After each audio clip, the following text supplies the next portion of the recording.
We are Keys and Gears, the podcast where we give you the keys to real estate and the gears to get you there. We break down what's really happening in the Dallas market. And we give you straight talk that helps you buy smart, sell wise, and live well. Let's roll. Howdy, howdy. Welcome back to Keys and Gears with Mark Leaster and myself, Bess Dixon. We are part of the Dallas local team that helps people find the keys to make the gears in their life move and groove. There you go. Yes. All right. So we want to talk today about a question that we get quite a bit, and that is, should we pay that extra money to live in city of Dallas proper, or should we go for the bigger bang for our buck out in the suburbs? And what's really interesting right now, if you do think suburbs, is do you rent or buy? Because builders have been busy, and there's quite a high number of apartments popping up. And so renting in the suburbs is getting to be really inexpensive, especially as compared to the city. So is it still worthwhile to buy? I mean, it's an interesting question, I think, is if you decide to go suburbia living, do you rent or do you buy? Is it different questions, Mark, than Well, I think living? I think, in my opinion, renting, there's different ways to look at it. One is on a monthly cash flow basis, meaning what's coming into your bank account versus what's flowing out of your bank account. On paper, you look at, $1,500 rent versus a $3,000 mortgage payment, right? And you think to yourself, gosh, that's twice as much as I'm paying now. I can afford that on paper, but do I really want to spend that money, right? And what it's not saying is that house for $3,000 a month is paying you back $1,500, so you're back to paying $1,500 in essence. But it doesn't feel that way because of the cash flow that I talked about. Your bank account doesn't look at it that way, but you as a person should, because long term, that $1,500 that's paying you back buys you the next bigger house. And that's when you start making moves in the real estate world where you buy nicer and bigger, better neighborhood houses, where in the end you end up with people in their retirement age who have incredible wealth because they saw that, they understand that, versus looking at their monthly bank account saying, ooh, I don't feel comfortable with that. Right. Or it takes away from my travel money, or it takes away from my Starbucks budget, or whatever it is. Whatever it might be. But if you're really thinking long term, you want to have some real estate in your retirement portfolio. And that $1,500 you're paying right now in rent is going to your landlord's retirement, not to yours, right? Right. And why are you doing that? And there are very few reasons why it would make sense to keep renting. Very few. So no matter how good the deal is to rent in suburbia, it's still you're long term, you're holding yourself back, in my opinion. From a financial planning perspective, you're holding yourself back by making those rent payments instead of making mortgage payments. so the nuts and bolts of it is whether you're in Dallas or in the suburbs, you still want to buy, because that's the best way to get a refund on your rent, so to speak. You got to buy the price range you can afford in the best neighborhood, best location, and then the best house within that location that you can afford, that based on that monthly budget that you have. And in the long term, that's going to pay off, even if that neighborhood is not where you want to live right now. But money-wise, it's going to pay off for you. So biting that bullet, instead of, hey, I have a lot of young couples who come to me who live in uptown Dallas, very hip and happening place, and they look at it as, I can't afford anything anywhere that I want to live. And so their thinking is very short term, right?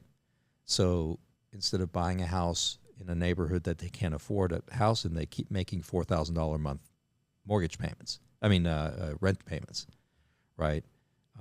Yes, that's only $2,000 between the two of you, but for $4,000 a month, you could buy yourself a pretty nice house in a different neighborhood, live there for 5 years. In suburbia, for sure. Yeah, and live there for 5 years and then use that money to buy the next bigger house in a neighborhood that you really want to live in. So it's a question of how mature are you thinking about this? How long term are you thinking about this? Fair enough. And in my experience, there are very few instances where it doesn't make sense to buy. The big reason is if you have no job security, right? If you're in a profession that moves you around a lot, then buying a house may not be the right thing. Very true. Because really, that's the one wrinkle. Maybe we should talk about that on a episode soon. And that is, there's that. It seems to almost no matter what your interest rate is, you need to live in a house for at least 24 months before at least 24 months before you hit that break even point. Yeah. Ideally, you don't ever want to sell a house at the very least less than 36 months. I would say ideally 36. Between 3 to 5 years. You want to hit that 5-year mark to really hit that nice Yep. And that, balance. that's that's a fair. If you don't think you're going to be in this metroplex for the next in 5 years from now, it may not be the right answer. Whether it's a suburbia purchase or a Dallas purchase, it's something to keep in mind. May not be the right answer. And there are other reasons too. It depends on your age too. If you're close to retirement age, why are you buying another house? If you're an older couple or person, then to take on that kind of debt late in life may not be the right thing for you either. Or that kind of maintenance, because it is the truth of it. I mean, when you own a house, you do have some ongoing maintenance. We've touched on that. I mean, it is summer here in Dallas, Texas, so the big thing we've been talking about is HVAC systems. That is the roof. I mean, there's lots of things, but still worth it. But still worth it, and that's the one benefit to renting is that you can close the door behind you, and you have a landlord that pays for the repairs, right? So there's benefits to it, to renting, and there's reasons to rent. But in most cases, that's not the case. It's just that you haven't understood the time value of money. Time value of money. You haven't understood what that money is doing while you're sleeping. That you've just invested in a house that you pay for every month, what that money is doing for you in your sleep, you won't know until you're 50, 60, 70 years old. And that's a long way for people. It's kind of like buying life insurance, right? People are hesitating to make that monthly payment because they don't think death is imminent. But, it's you can make the argument that if you have reliabilities and responsibilities as in kids, that would benefit hugely from that insurance policy. Same with investing. I'll wait to invest until I'm in my 30s and make more money. Well, if you had started investing at 22, by 30 you'd be way ahead of the game, right? But true. People are looking at their bank account instead of thinking long term. They're looking at that $200 that I'm investing in my 401k every month. That's paying me back in 30 years from now. Who cares? That $200 I'm going to spend at the bar this weekend, right? Instead, that's what I want to do with that money, and same thing with a house, right? Think long term. It's worthwhile. Very nice. And talking about suburbs, rent versus buying, especially in the suburbs right now, the builders have a ton of incentives. Are stepping up to the plate and helping you snag those keys. Right. But then, which helps buying be that much more affordable. Correct me if I'm wrong, though. You've also got to be careful that you're buying in a location that's going to be resellable. Some of my worry is that some of those houses that are being thrown up in the suburbs that have huge incentives and enticing people to buy.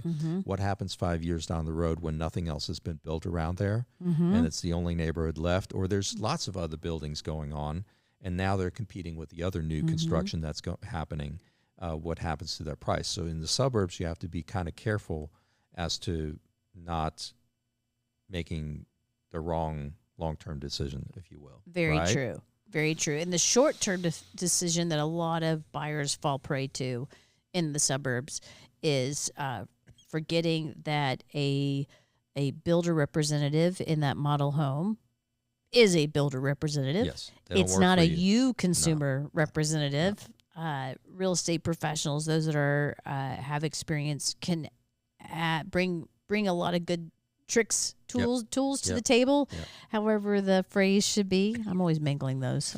But, And but please pick up what I'm trying to say, which is you do not want to be, you want to be represented yes, by a professional even when you're buying a new house. correct. It is a good 100%.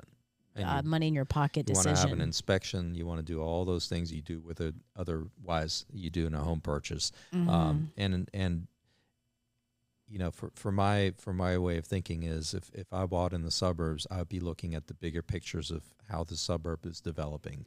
How's that area of Check out that the city website. right, and see where it's going, because if you're buying in an isolated development, or you're buying in a development that has a lot of room to expand, again, you may be buying something that, you know, you're parking your money but not really making a lot of money when you want to sell it. The growth is minimal, right? Yeah. Because you're competing with people. It's like, you know, do you want to buy a new house for a little bit more, or do you want to buy a used house for a little bit less? And, you know, people tend to buy new instead of the used. Yes. You know, right? And I'm actually experiencing that right now with one of my listings. Yes, all the things. We are in the middle of a neighborhood that is still being built. Yes. They chose not to make any really improvements to it, and so the what's our challenge is just that buyer, and we're in the suburbs, great commuting distance from Dallas, which is that's the number one question I get. You do too, from our relocation, from people, our new friends from all over the country that are still coming to Texas, and that is we want a good commute and affordable. Yes, it is still possible to find that here in the Dallas-Fort Worth area. Anyway, our direct competitor is those new builds. Yes. And we're priced significantly less than the new builds. But our challenge is the fact that, yes, buyers are like, well, for the difference, yes, we'll pick our own colors, our own tile, our own all the things. And so therefore, I get back to, you want to actually buy neighborhoods that are established, and buy a lesser house in a lesser neighborhood that, in your opinion, might be a lesser neighborhood, versus going out into new developments. You can be very careful buying in new developments for those reasons. In an established neighborhood, you don't have that because the land is already built. It's done, right? You're competing with the next guy who has a similar house to yours, but you're not competing with somebody who just built a brand new house. Right. And so I see a Definitely lot of people saying, suburbia "Oh my God, buy hacks I for can sure. buy so much more in the suburbs, and I can buy brand new." I said, "Well, there's a reason why it's at that price. If that equivalent house is 3 times the price in the city, there's a reason. It doesn't just, you're not getting, anything better." So be very careful. Have a real estate pro on your side that explains those things to you. Speaking of real estate pro, what are the crazy real estate pictures of the week? The crazy real estate pictures have? of the week. Actually, this is more of like talking about selling. Well, we actually didn't talk about selling today too much, but we did talk about, renting versus buying. And at some point when you buy, you are going to be selling. Yes. Here's some inexpensive things to think about. And that is, be mindful of overgrown foundation plantings when you are selling. This house has a super duper cute front porch, believe it or not. Well, right now you can't really believe. You have to just trust me on this because they have let these holly bushes grow up. Inexpensive way to add wow to this house would have been to just rip up all those holly bushes, and just have the little porch be just the cute little porch that it is. Just keep it simple. You don't have to spend a lot of money to make money in real estate. Right. Sometimes it's taking things away from the house. Addition by subtraction. Exactly. There we go. Very nice. And I agree. I don't know why people do that. And sometimes I see houses with overgrown bushes hiding the entire house. Right. And you can't even, why do people do that? Right. And down the slippery slope you and I could go, and that is talk about how overgrown foundation plants also endanger the value of your house, and the fact that in North Texas, they will eat your foundation. Put a pin on that. That's a new Yes. So comment below if you want us to make a episode about that one. Yes. All right. And then we have another little picture of quick hacks. Okay. So here we are at the front door, and our friend the mud daubers have been busy Bess is here's a easy, cheapy, free fact of how to add value to your house before you go to sell and list. Is power wash. Power wash your house. Even if you're not getting ready to list, when you drive up to your house and you're not saying, "Holy cow, I'm so excited that this is my house," because it's looking tired or drab or whatever. Borrow your neighbor's power washer or rent a power washer. Power wash your entire house. It looks like fresh paint when it's done. It is amazing.